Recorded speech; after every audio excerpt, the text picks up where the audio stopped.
Good morning, Alcoa Intermediate family. I have a new opportunity for you guys this year. We have 12 canvases on the wall right here to be used for Artist of the Month. Do you have a message for the school? If you have a message to share, it starts right here with this flyer. And if you have an idea or message for the school, write it on the back. This is what you call a thumbnail sketch. You would draw out your picture of your idea and the quote or message you want to share to the school. If you get selected, you get to keep this canvas, and what we're gonna do is we're gonna display it all year long, and then you get to keep it at the end of the year and take it home. If you were selected for Artist of the Month, keep watching this video and I'm gonna show you an idea or a process of how to create your artwork. If you want to take this canvas home to work on it at home and bring it back, you're welcome to do so. If you do not have a spot set up to do your artworks at home, I understand that. So what I've done is I've created this little space in the back of my classroom, and I can have a time for a student to come in, even bring maybe a friend, and they can work on their artwork in class while I have a class over here. They could be working separately to catch up.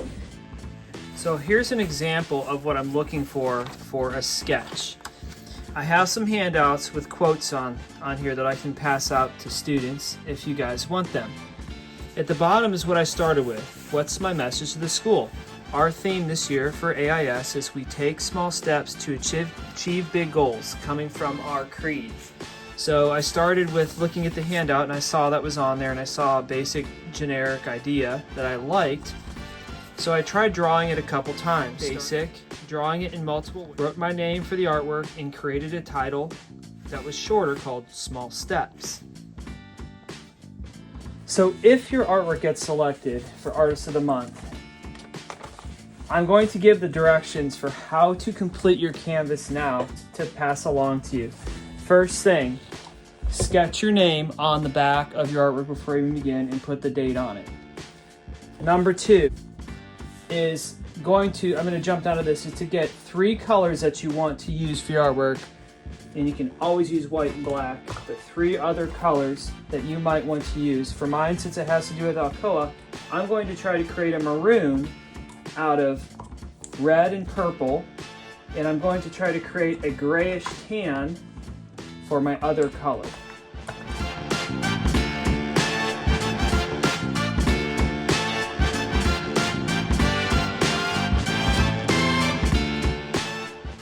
Now that I have dark and light versions of maroon and dark and light versions of gray, I'm ready to start my undercoat of my artwork.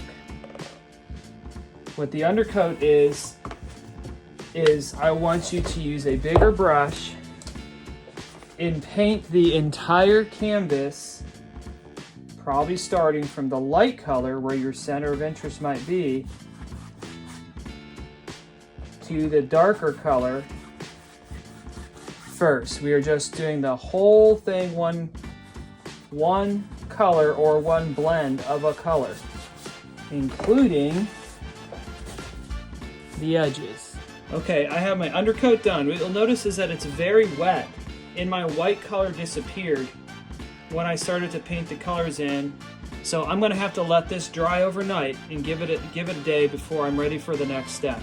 So just remember, if you're using my things to paint, you're using my stuff to paint, please put the paints, the acrylic paints, inside this container and zip it shut and wash off the brushes in the water bucket. If you do not do that, it will destroy the brush within 1 day. There goes a lot of money, because we are using the best quality acrylic paint, which means it's made out of plastic. And when that plastic paint dries, it dries hard as a rock if we leave the brushes out. Okay, I'm now back. It's the next day. I have a new outfit on, as you can see. And I am now beginning to sketch with a pencil my drawing onto my canvas. This is a little different shape than this square picture here, so I had to adapt a few things. So what I'm going to do now is I'm going to work on the extreme colors, meaning the darkest darks, and start to outline and then fill in the final color on top. This would be my layer 2 of my painting.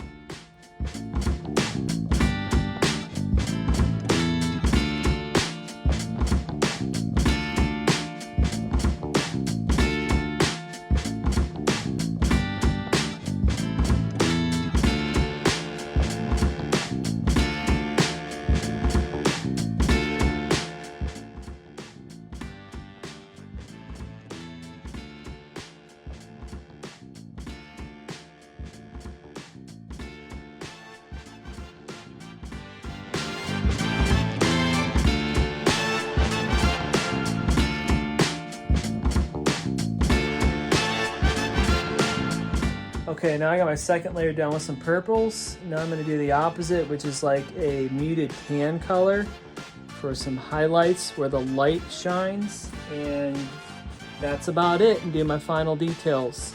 That would be my third layer of paint, which would be the opposite tan colors where the light shines and the center of interest is right about here. And I'll have that shine on the rest.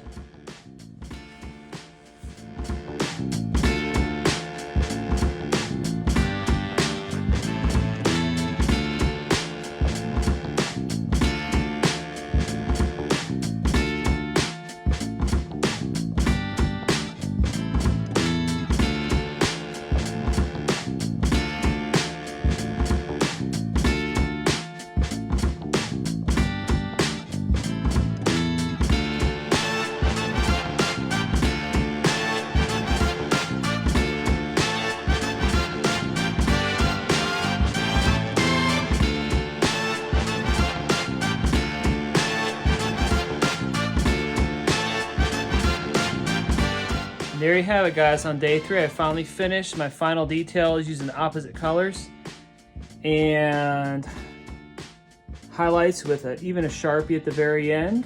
If y'all want to do that at home, that's great, but if you want to use my materials here, that's awesome too. Thanks.